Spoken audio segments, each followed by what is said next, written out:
Norina, jeune fille modeste, fait chavirer les cœurs de deux hommes, Ernesto et Don Pasquale. Un triangle amoureux qui place la comédie au centre de l'intrigue. Si la mise en scène des acteurs n'oublie aucun détail du jeu, le décor est aussi un personnage à lui seul.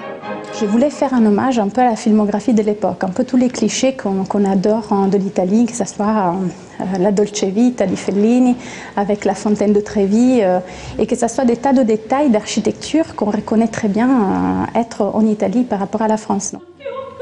Des détails pensés par une décoratrice italienne qui n'a pas hésité à fouiller dans ses souvenirs pour la création des costumes. Je suis partie d'une photo, la photo de ma grand-mère, la photo de sa belle robe quand elle avait 20 ans.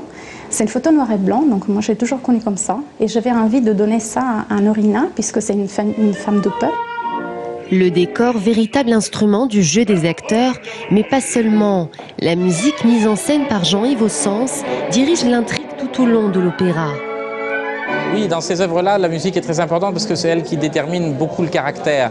Et donc l'orchestre a tout un tas de couleurs. C'est un instrument fantastique, un orchestre, parce qu'il y a toutes les couleurs, toute la palette des volumes sonores, des sentiments, des tonalités, des diverses couleurs. Voilà.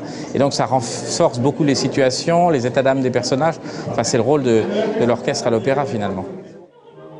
Don Pasquale, l'opéra d'un autre genre qui offre, comme il n'est pas coutume à l'opéra, une fin heureuse à ses personnages.